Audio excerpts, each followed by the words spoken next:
What's up YouTube, Capital G here. We're talking spell speed 4s in this video and asking the question, how do you feel about these cards and do you think that Konami should continue to release them?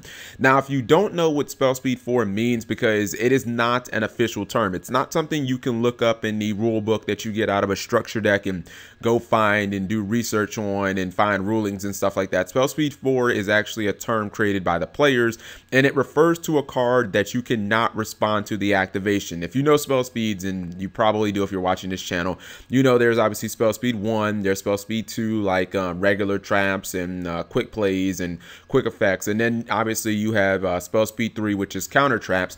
But spell speed 4s can't be responded to at all. They're pretty much at the top of the food chain, and officially spell speed 3s are supposed to be the fastest in the game. But you know that even a counter trap can be negated or responded to by another counter trap, but a true spell speed 4 cannot be responded to at all, which is why even though they're quick play spells a lot of the times, or even just, you know, normal traps, they rank higher.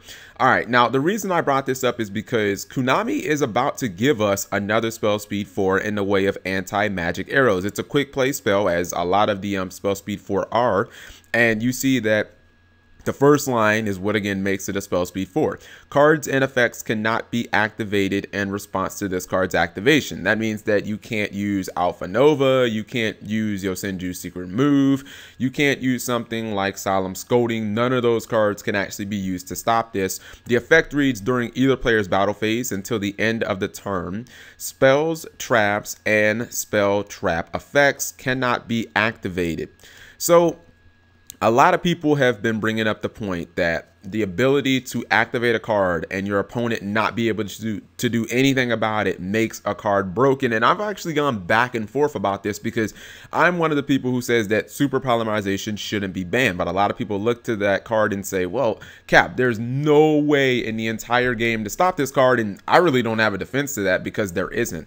Now, there are cards that act sort of like spell speed 4s. I guess you could call them half spell speed 4s.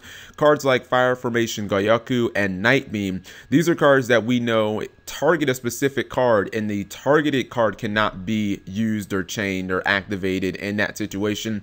For example, if you have if your opponent has a Ring of Destruction face down and that is the only card on their side of the field and they don't have any hand traps, you can activate Night Beam targeting the Ring of Destruction. They cannot chain. However, if they have a Maxi in their hand, or if they have another back row, or if they have a monster on the field with a quick effect, they can activate those and then they can chain the Ring of Destruction off of that card, and you'll still be like it'll still be a completely legal act.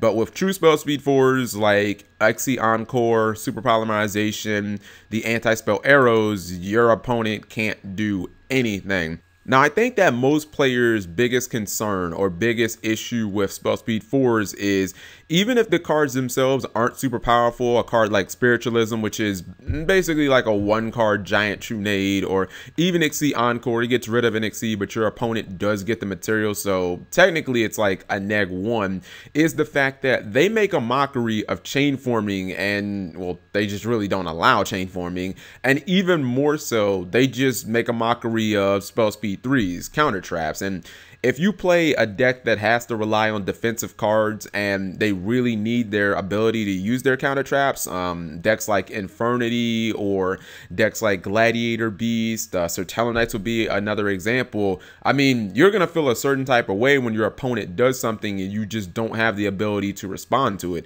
Sertellon Knights would be probably the best example. You pretty much, anytime that you have, you know, Alpha Nova on the field and you have a Sertellon Knight, you're supposed to feel confident that no matter what your opponent throws at you, you have the ability to stop it. There are a couple of exceptions, obviously monsters with continuous effects like Genzo or Denko Sekka, but for the most part, anything your opponent throws at you, you know that you have that card covered because you have your counter trap. If you're playing Infernities, you know you have your Infernity barrier to stop anything, but when your opponent throws a spell speed 4 at you, it all goes out the window and you're just sitting there like, well, how did that happen? You know what I mean? It seems kind of dumb that Konami would intentionally make, you know, different spell speeds and then kind of circumvent that by artificially making another one. So I want to know what you guys think, because at first I looked at this card and I was like, you know, it's okay. And then I really thought about it and I was like, well, this card can be used as kind of like a trap stun. If you're playing a deck that likes the OTK, something like Battery Man or Karakuri, all you have to do is announce your battle phase, and then you as the turn player have priority, well, if it's your battle phase, to activate this card, and your opponent can't do anything about it. I mean, they can't activate any good chainable cards like Book of Moon or Evac Device, Ring of Destruction, cards that would, you know, eliminate monsters. They can't do anything to summon additional monsters like Call of the Haunted or, you know, the L Shutoff Fusion. And they definitely can't use battle traps, things like Mirror Force and Dimensional Prison. So I could actually see this card having a lot of utility, specifically because unlike Trap Stun, it does stop quick plays. So it can stop the Book of Moon that might end up wrecking you or something like that. And then obviously your opponent can't respond to it. So decks like Necros, they can't use that set Solemn Scolding, and Sertelonites, they can't use that Alpha Nova to protect them. So let me know what you guys think. It looks like we're going to be getting more spell speed 4s in the future. A lot of them are quick plays, but I don't know. I mean, I guess the only good thing is they seem to be far and in between. Subscribing makes life happy.